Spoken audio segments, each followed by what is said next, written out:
नमस्कार जय जगन्नाथ ओंकार education channel को आपन को स्वागत। आम आज निपुण सप्ताह पालन चतुर्थ दिवस अर्थात 18/9/2025 दिन आमर कार्यक्रम विषय और एक्टिविटी किपरि करिबा विद्यालय से विषय जानिबा। टिके नजर पकेबा।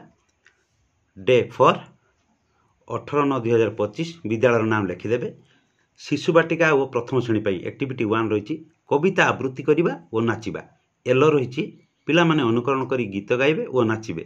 शिक्षण कार्य रोज शिक्षक शिक्षयित्री सकाळ उठी मु घसीबी दांत खाइबा आगुरु धोइबी हाथ एवं आसिला नुआ भौणी आसिला आसिला आम भाई आसिला हसिला आमर स्कूल हसिला।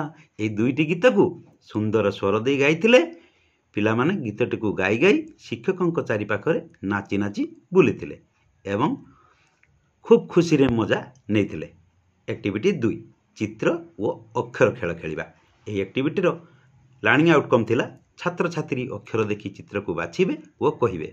टीएलएम थिला अक्षर कार्ड और चित्र कार्ड। शिक्षण कार्य एमिति थिला शिक्षक पिला मानकु गोलाकार रे बसाई गोटे पाखरे अक्षर चित्र को कांथरे लगाइथिले अन्य पाखरे चित्र कार्ड को लगाई भल भाव में देखा सूचना देते।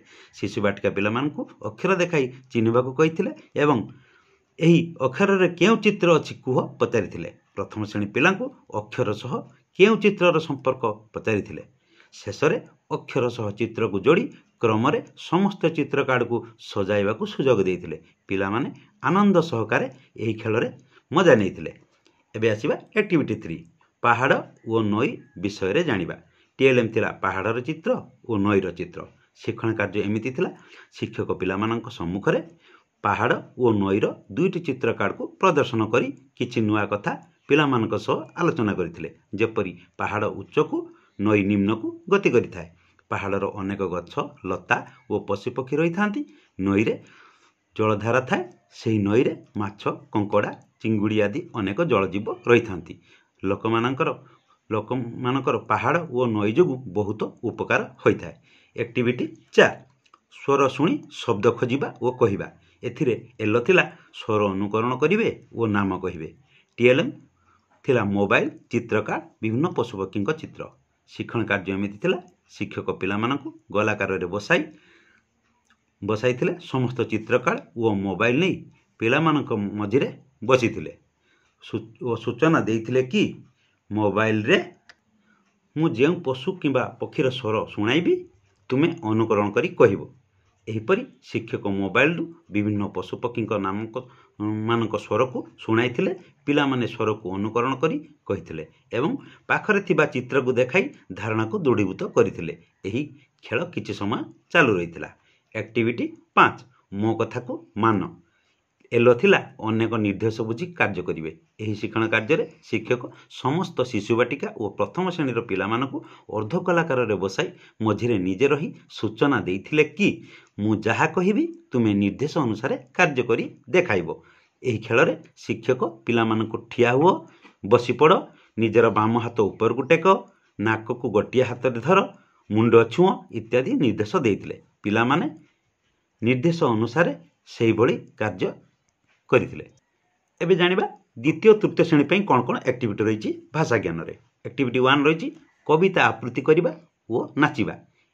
शिक्षण कार्य एमिति थिला एही कार्य रे शिक्षयित्री मुटिकी प्रजापति टिकी फूल मो साथी राति पाहिले फूल फुटिले राति पाहिले फूल फुटिले खेल रे जाए माती।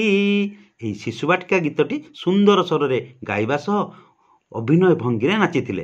पिला माने मध्य आग्रह सहकारे गीतटी गाइबा सहित अनुकरण करी नाचिथिले। एही कार्य रे पिला मानकर स्वर और अभिनय प्रति गुरुत्व देई बारंबार कार्यटी करबाकू निर्देश देइथिले। पिला माने आग्रहर सह शिक्षयित्रीक सह 2-3 थर एही कार्य करिथिले। एबे एक्टिविटी 2 शब्द गठन करवा। एथिरे एल थिला शब्द गढ़िबे व पढ़िबे। टीएलएम थिला अक्षर व मात्रा कार्ड। शिक्षण कार्य एमिति थिला शिक्षयित्री श्रेणीर समस्त द्वितीय और तृतीय श्रेणी पिला मानकु 4टी दलर भाग करी अलग अलग दल करी बसाइथिले। ବସାଇ କିଛି ଅକ୍ଷର କାର୍ଡ଼ ଓ ମାତ୍ରା କାର୍ଡ଼ ବାଣ୍ଟି ଦେଇଥିଲେ। ସୂଚନା ଦେଇଥିଲେ କି ପ୍ରତି ଦଳ ସେହି ଅକ୍ଷର ଓ ମାତ୍ରା କାର୍ଡ଼କୁ ବ୍ୟବହାର କରି 2-3 ଅକ୍ଷର ବିଶିଷ୍ଟ ଶବ୍ଦ ଗଠନ। ଶିକ୍ଷକ ସମସ୍ତ ଦଳକୁ 15 ମିନିଟ୍ ଲେଖାଏଁ ସମୟ ଦେଇଥିଲେ। ପ୍ରତି ଦଳ 20ଟି ଶବ୍ଦ ଗଠନ କରି ପ୍ରଦର୍ଶନ କରିଥିଲେ। ସମସ୍ତ ଦଳକୁ କରତାଳି ଦେଇ ପ୍ରଶଂସା କରିଥିଲେ। ଆକ୍ଟିଭିଟି 3 ଥିଲା ଅଭିନୟ। ଏ ଅଭିନୟରେ ଆମର ବିଷୟ ଥିଲା ହୟ ସମୁଦି। TLM ଥିଲା ମାଙ୍କଡ଼ର ମୁଖା, ଗଧିଆ ବିଲେଇର ମୁଖା, ସିଙ୍ଗିଡ଼ା, ଆଳୁଚପ, ବରା। ଲାର୍ଣ୍ଣିଂ ଆଉଟକମ୍ ଥିଲା ବାସି ଖାଦ୍ୟ ଖାଇଲେ କ'ଣ ହେବ ଜାଣିବେ, ଅଭିନୟ ଦକ୍ଷତା ବୃଦ୍ଧି। ଶିକ୍ଷଣ କାର୍ଯ୍ୟ ଏପରି ଥିଲା, ଶିକ୍ଷକ ଗୋଟିଏ ବାଳିକାକୁ ବିଲେଇ ନାନୀର ଜଳଖିଆ ଦୋକାନୀ, ଜଣେ ବାଳକକୁ ଗଧିଆ ଭାଇରି ଆଉ ଅନ୍ୟ ଜଣେ ବାଳକକୁ ହନୁବୈଦ କରି ସଂଳାପ ପ୍ରସ୍ତୁତ କରି ନିର୍ଦ୍ଦେଶ କ୍ରମେ ହୟ ସମୁଦି ଗଳ୍ପଟିକୁ ନାଟକୀୟ ଭଙ୍ଗୀରେ ପରିବେଷଣ କରିଥିଲେ। ପିଲାମାନେ ଓ ଉପସ୍ଥିତ ଶିକ୍ଷକ ଶିକ୍ଷୟିତ୍ରୀ ବେଶ ଉପଭୋଗ କରିଥିଲେ। ଏବେ ଆକ୍ଟିଭିଟି 4 ରଙ୍ଗ ଖେଳ। ଏଲ ଥିଲା ରଙ୍ଗ ଚିହ୍ନିବେ ଓ ରଙ୍ଗ ଅନୁସାରେ ବିଭିନ୍ନ ଜିନିଷର ନାମ କହିବେ। TLM ଥିଲା ରଙ୍ଗ କାର୍ଡ଼ ଓ ଟୋକେଇ। ଶିକ୍ଷଣ କାର୍ଯ୍ୟ ଏପରି ଥିଲା, ଏହି ଖେଳରେ ଶିକ୍ଷୟିତ୍ରୀ ସମସ୍ତ ଦ୍ୱିତୀୟ ଓ ତୃତୀୟ ଶ୍ରେଣୀ ପିଲାଙ୍କୁ ଗୋଲାକାରରେ ଛିଡ଼ା କରାଇ ମଝିରେ ଗୋଟିଏ ଟୋକେଇରେ କିଛି ରଙ୍ଗ କାର୍ଡ଼ ନେଇ ଛିଡ଼ା ହୋଇଥିଲେ। ପିଲାମାନଙ୍କୁ ସୂଚନା ଦେଇଥିଲେ କି ମୁଁ ରଙ୍ଗ କାର୍ଡ଼ ନେଇ ଚାରିପଟେ ବୁଲିବି, ଯେଉଁ ରଙ୍ଗ ତୁମକୁ ଦେବି ସେହି ରଙ୍ଗ ଅନୁସାରେ ମୋ ସାଙ୍ଗର ରଙ୍ଗ ଥିବା ଜିନିଷର ନାମ କହିବ। ଶିକ୍ଷୟିତ୍ରୀ ରଙ୍ଗ କାର୍ଡ଼ ଟୋକେଇ ଧରି ପିଲାମାନଙ୍କ ଚାରିପାଖରେ ବୁଲି ବୁଲି ରଙ୍ଗ କାର୍ଡ଼ ବାଣ୍ଟିଥିଲେ। ପିଲାମାନେ ରଙ୍ଗ ଅନୁସାରେ ଗୋଟିଏ ଲେଖାଏଁ ଜିନିଷର ନାମ କହିଥିଲେ। ଏହି ଖେଳ କିଛି ସମୟ ଚାଲୁ ରହିଥିଲା। ଏହା ଥିଲା ଚତୁର୍ଥ ଦିବସ ନିପୁଣ ସପ୍ତାହର ଆକ୍ଟିଭିଟି। ଆପଣମାନେ ବିଦ୍ୟାଳୟରେ ଏହି ଆକ୍ଟିଭିଟି କରିବେ ଏବଂ ରିଜଲ୍ୟୁସନ୍ ମଧ୍ୟ ଲେଖିବେ। ଯଦି ଏ ଭିଡ଼ିଓଟି ଆପଣଙ୍କୁ ଭଲ ଲାଗିଥାଏ ଆଉ କେମିତି ଲାଗିଲା ଆଉ ତଳକୁ ଆମ କମେଣ୍ଟ ବକ୍ସରେ ନିଶ୍ଚୟ କମେଣ୍ଟ ଦେବେ। ଆଉ ଭିଡ଼ିଓଟିକୁ ଅନ୍ୟ ଶିକ୍ଷକ ବନ୍ଧୁମାନଙ୍କ ସହିତ ସେୟାର କରିବାକୁ କେବେ ଭୁଲିବେନି। ଧନ୍ୟବାଦ।